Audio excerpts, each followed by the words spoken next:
Jamaah sidang Jum'ah yang dirahmati Allah, khatib berwasiat kepada diri sendiri dan kepada jamaah sekalian, marilah kita terus berupaya meningkatkan kualitas takwa kita kepada Allah Subhanahu wa Ta'ala.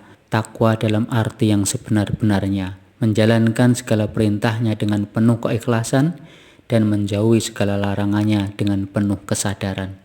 Sebagai manusia biasa, kita diciptakan oleh Allah dengan segala keterbatasan. Kita bukanlah malaikat yang suci dari dosa. Kita juga bukan makhluk yang selalu luput dari khilaf. Bersumber dari Anas bin Malik bahwa Rasulullah SAW pernah bersabda, "Kullu bani adama khoto'un wa khairul khoto'ina at-tawwabuna." Setiap anak Adam pasti pernah berbuat salah, dan sebaik-baik orang yang berbuat salah adalah mereka yang mau bertobat. Hadis Hasan diriwayatkan oleh Imam At-Tirmidzi di dalam nomor hadis 2769 dan diriwayatkan juga oleh Imam At-Tirmidzi, Imam Ahmad dan Imam Ibnu Majah. Oleh karena itu, Allah Subhanahu wa Ta'ala dengan segala sifat Rahman dan Rahimnya tidak pernah menutup pintu kasih sayangnya. Allah membuka pintu tobat selebar-lebarnya sebelum napas kita tertahan di tenggorokan. Allah Subhanahu wa Ta'ala memanggil kita dengan penuh kelembutan di dalam Al-Quran, surat At-Tahrim ayat 8. A'udzubillahi minasyaitonirrajim. Ya ayyuhalladzina amanu tubu ilallahi taubatan nasuha.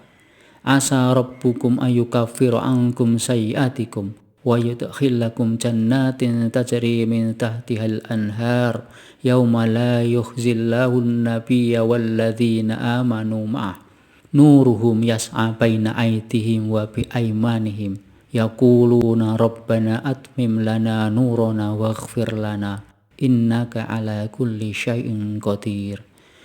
Wahai orang-orang yang beriman, bertobatlah kepada Allah dengan tobat yang semurni-murninya.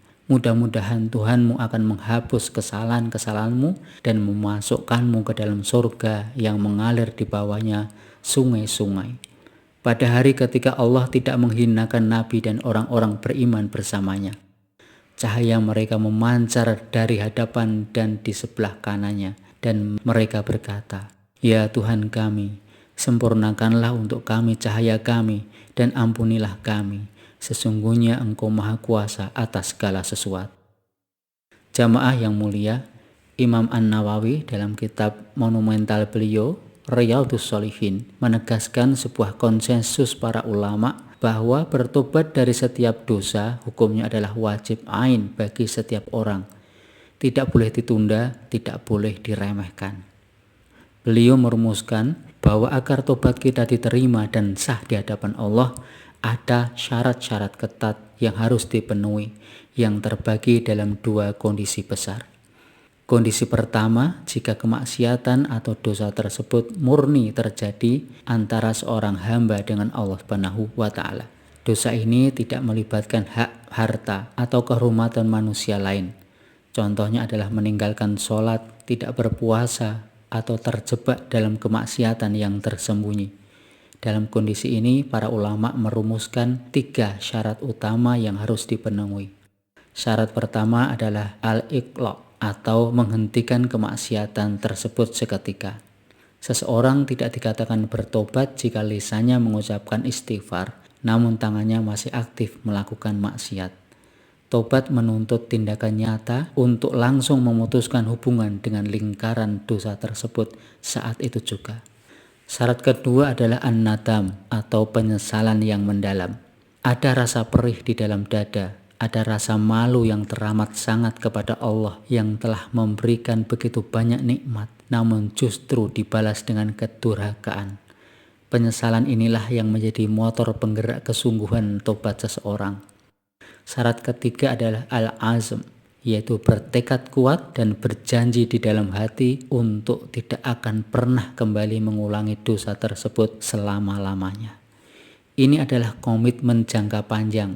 Tanpa adanya tekad ini, tobat seseorang dianggap main-main dan tidak sah di hadapan Allah Subhanahu wa Ta'ala.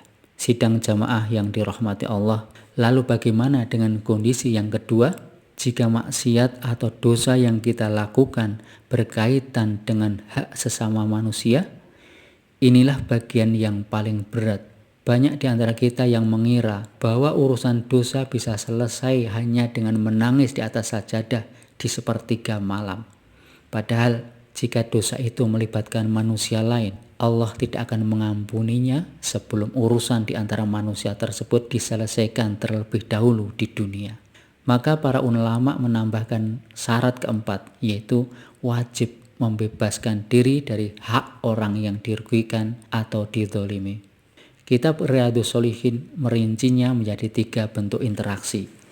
Pertama, jika dosa itu berkaitan dengan harta benda, maka tobatnya tidak akan sah sebelum harta tersebut dikembalikan utuh kepada pemiliknya, atau meminta keikhlasannya jika harta tersebut sudah tidak ada. Kedua, jika dosa itu berkaitan dengan fisik atau tindakan berat, maka ia harus menyerahkan diri untuk menerima keadilan hukum atau memohon maaf secara langsung. Ketiga, jika dosa itu berkaitan dengan kehormatan seperti bergunjing atau menghibah, memfitnah, merundung, atau menyebarkan aib sesama muslim, ini adalah dosa yang paling sering kita remehkan hari ini, terutama melalui jempol kita di media sosial. Syarat tobatnya adalah kita harus mendatangi orang tersebut, mengakui kesalahan kita, dan meminta kehalalan serta maaf atas luka hati yang telah kita goreskan. Jamaah yang mulia, perhatikan kelanjutan teks kitab Riyadhus Shalihin yang sangat menenangkan jiwa.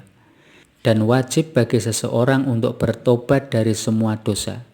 Namun, jika ia baru mampu bertobat dari sebagian dosa saja, maka tobatnya tetap sah menurut ahlul haq atau para ulama atas dosa yang ditobatinya tersebut. Sedangkan sisa dosa yang lain tetap dicatat atas dirinya sampai ia bertobat kembali. Kalimat ini mengajarkan kepada kita untuk memulai dari sekarang. Jangan menunggu suci total baru bertobat.